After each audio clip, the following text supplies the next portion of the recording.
Сәлеметсіздер ме менің тұрақты көрермендерім? Міне бүгін біз жұмыстан келдік. Жылдамдатып бір тамақ істейік деп. Енді менің ойыма жеңіл желпі күріш басу ғана келіп тұр. Енді осы ютубты бастаған кезде бізде бір сұрақ туады. Не саламыз күнделікті, не салуға болады деген кезде біреу комментарий жазады.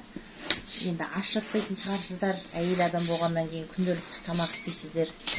Соның өзін видеоға түсіріп сала берсеңіз болады деген.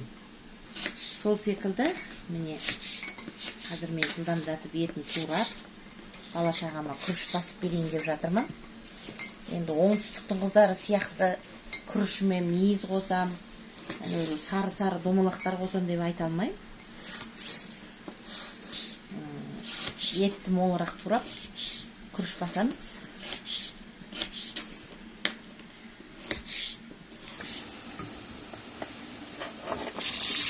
Бірінші етін салып қорғалайық.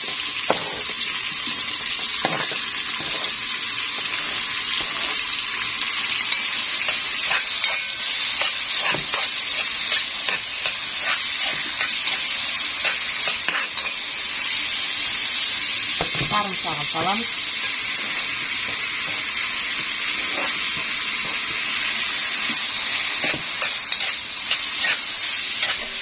Бірден етіне мен тұз қосқан жақсы көрем. Пеш дегенді айтам да, қазақша пешін айтам да. Үйге кірсен, пештің жылуы, үйге жылылық сыйлайды. Пештімізді қызып жатқан кезде тамағымызды істеп, сүтімізді пысырып, шайымызды қайнатып аламыз. Сіздер қалада газға істейтін шығарсыздар. Міне мен мына кәсеменен 2 кәсе осыншама күріш. Енді бұл күріштің жақсы болып шығуы, күрішті до конца көп рет жуып, мөлдір болғанына дейін жуу керек екен. Мен де соны кейіннен білдім, честно. Етімізді кішкене суғиямыз. Кішкене етіміз пісsin. Енді бұл жай кешкі жеңіл тамақ. Мен мөлдір болғанға шекті көп рет жудым күрішті. Ыстық суға қойып қойдым. Бөртсін деп кішкене. Тағы бір әңгіме айтып берейін бе сіздерге. Баяғыда біз бригадада жұмыс істедік. Сол кезде бір қыз болды қасымызда. Сонан кейін бітеді ғой, біз өстіп күрішті бұқтырып, ол кезде 9 оқимыз, 8 оқимыз, бұқтырып қойдық күрішті деп айтамыз ғой.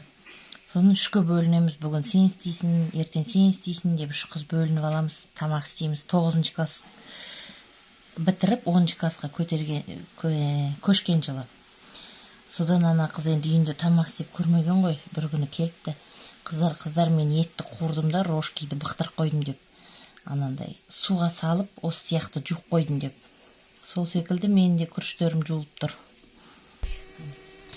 Күрішімізді саламыз. Ой, пештің ыстығына қолым күйіп жатыр тура. Қазір үстіне чеснок қосам. Тұра тұрыңыздар, сенің күрішің қайшы болып кетті деп жатпаңдар маған. Қазір енді чесногын саламын. Енді қазір 20 минуттай қайнатам да, одан кейін 10 минут бұқтырамын. Мінекейіңіздер, тамағымыз әзір болды. Қазір енді дастарханға саламыз.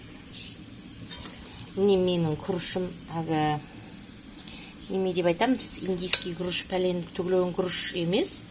Менікі кәдімгі, біз осы күріштерді жақсы көреміз.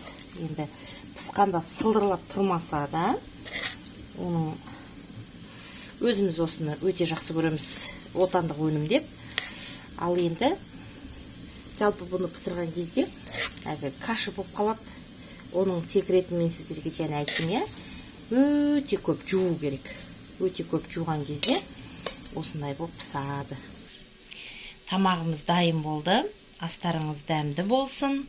Сіздермен бірге болған Ардақ Әлібековна. Менің каналыма жазылыңыздар. Менің тұрақты көрерменім болыңыздар. Мен сіздермен біргемін. сау саламатта болыңыздар.